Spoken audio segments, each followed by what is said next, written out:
Hey everyone, it's good to see you. It's good to see you.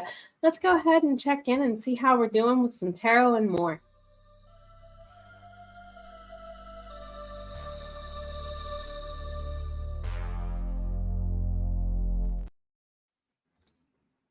Hey everyone, we have a little bit of lag we're going to sort through tonight. It's good to see you. I hope you're doing well. I hope you're doing great.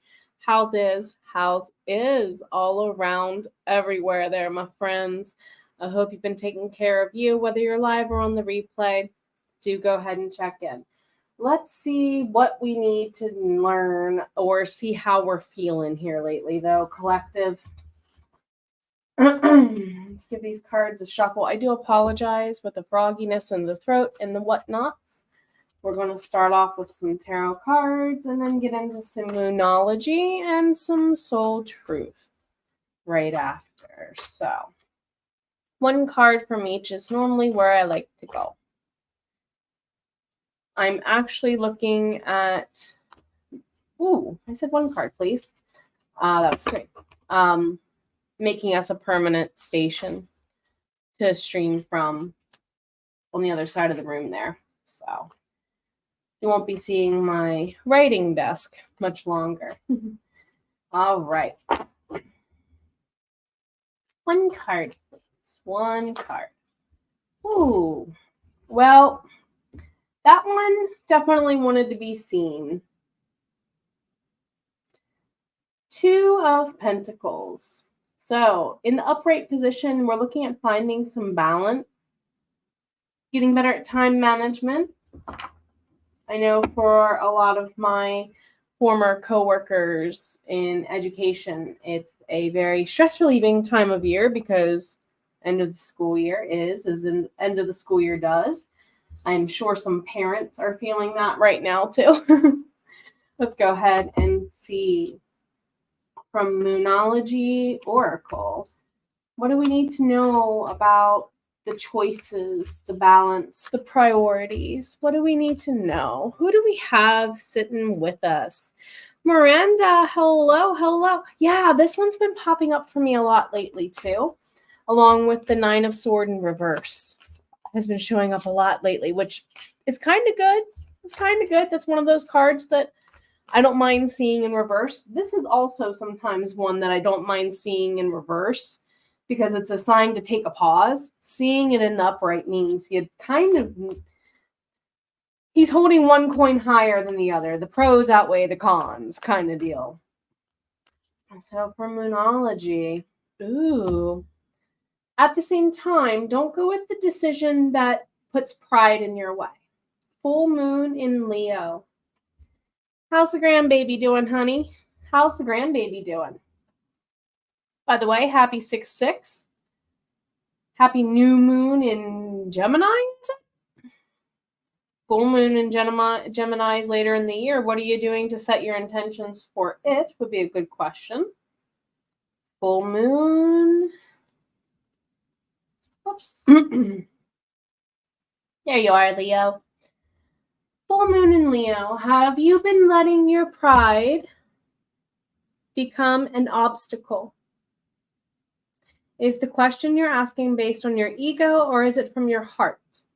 Leo energy is all about the heart. Think of the big-hearted king of the jungle, the lion.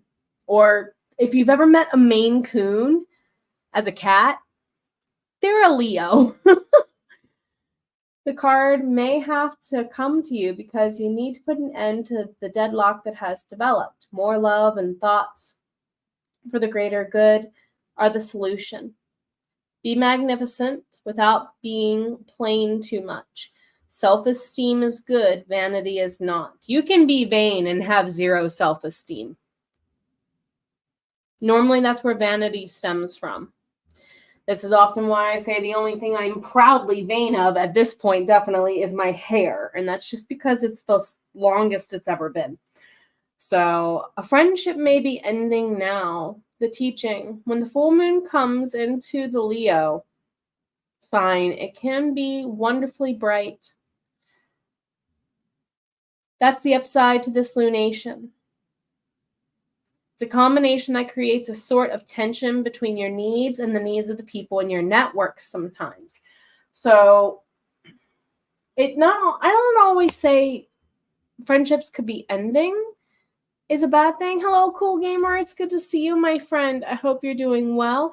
Good. This is good news. Yes, I'm so glad they got to go home. That was a really quick. That means no complications. That means good. That means good. Congratulations. So yeah. Check your self-esteem. Not just your ego. Check your self-esteem. Because a sad lion is sometimes a lion who lost his self-esteem. Or, I mean, Wizard of Oz says courage, right? I don't think the Cowardly Lion was so much a coward, so much as he just forgot to believe in himself, which to a lion is probably a cowardly sin. But to a human being, it's just an off day. So, Moonology manifestation. What do you have to say? As I realize the cards are some not all face. Yeah, I'll fix the decks later. I'll fix the decks and get them all facing later. Hello, new moon in Taurus. Hello, new moon in Taurus. That's kind of nice to go with that Leo energy. A little bit more grounding, maybe. A little bit more grounding. Such a pretty card. This is one of my, like, the art, as far as art goes from this deck, this is one of my favorites. New moon in... We're almost there. Well, there he is, Taurus, our friend. We just came out of Taurus season, did we not? You're on the right track. You're making the right decision, so long as you don't make it from pride. But you need to go steadily, knowing that you're worthy. Check that self-esteem, check that ego of your desires is crucial. Opportunities open up when you believe in yourself. Dig deep and move past negative comments from others. No matter what happened in the past, if you're aiming to manifest something for the good of everyone concerned, you can do it. Good self-esteem will also boost your manifesting power. So love yourself more. Self-love yourself more, I guess, applies here too. That probably wasn't as big of a Freudian slip as I thought. Know your own worth, and others will too. You got to model that stuff.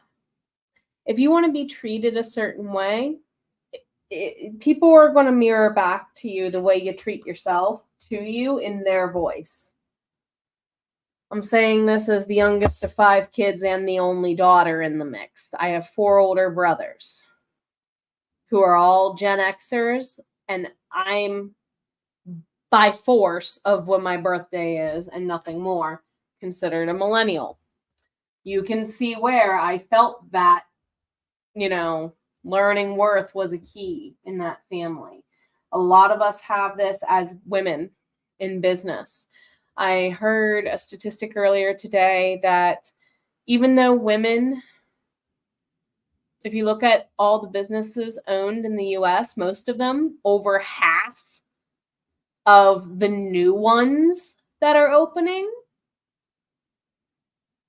female-led. Yet we're not making nearly as much as our male counterparts. It's following us. It's following us. So if you're a male, what feminine aspect of your life are you also carrying around that's baggage? I know one thing that my dad contended with. My dad was the eldest of 8 kids. And when grandmom divorced granddad for being a jerk, and then he passed away shortly after due to cancer years later, it comes down to, if you're a guy, were you forced to replace your dad? If you're a girl, were you forced to replace your mom? Or vice versa. As a teacher in U.S. high schools, virtually, physically, and whatnot, I will admit there have been times where the eldest daughter got turned into dad when dad left or whatever. You get what I mean? So look at those way back whens and check your ego, but also check your self-esteem. Know your worth. No, you're allowed to have one thing to be vain about. Again, I chose something that took me a long time to grow. I'm not so much vain about my hair, so much as I'm really vain about the patience and effort.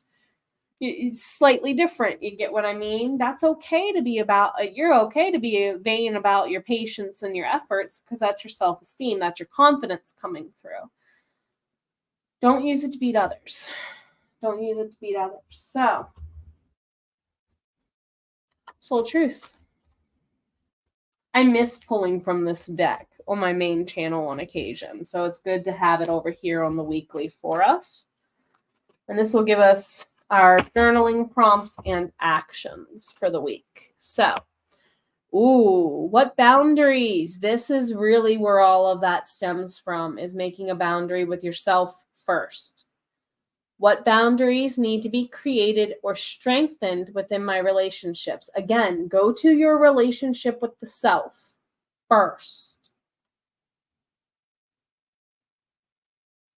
To create more healthy boundaries, we must first get in tune with our own needs, desires, and feelings and believe we are worthy of them. If in your relationships it is essential to know where they end and you begin, you need to make those boundaries. So again, you first. What's your sandbox looking like? I keep taking it back to here as ever in any part of my career as a coach and teacher. So you had your sandbox. You invite people into it. You can kick out the people who need kicked out. And that's okay. I have said this as a coach and an editor of of people who write novels and who do freelance like research article writing. You're not meant to stay with the same editor forever. You're really not. This is why YouTubers will change up their video editors every so often.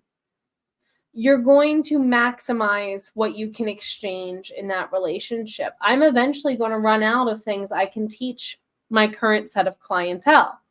It's okay for them to cycle out and then me have somebody else go, okay, my turn in the hot seat.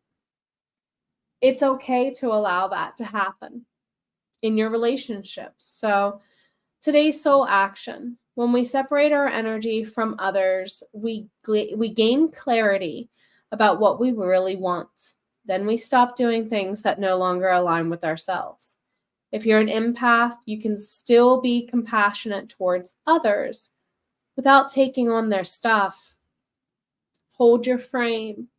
Hold your frame is all I hear one of my mentors, Aaron Dowdy, saying right now. Check out his channel, Reframe Technique. Google it, YouTube it, you'll find him. It is safe to trust that you are not here to fix anyone other than yourself. You are responsible to fix yourself, nobody else.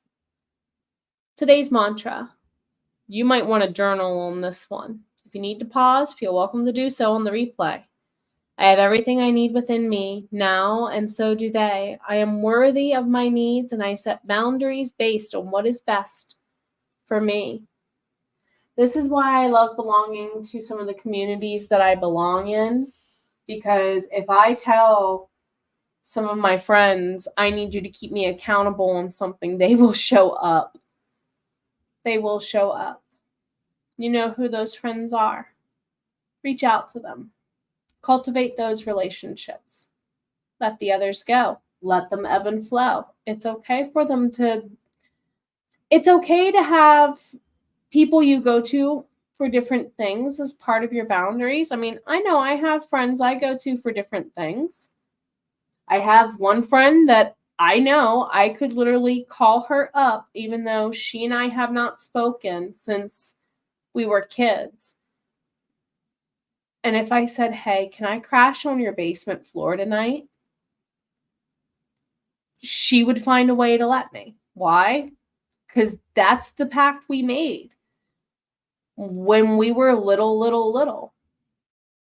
If you have nowhere else to go, reach out to me kind of deal. Like one of those. Also, if you're in town, drop me a line for lunch. You know those friends. I have somebody that she lives on the other side of the world. But if I said, hey, can I ask your opinion about something? She would give it to me honestly.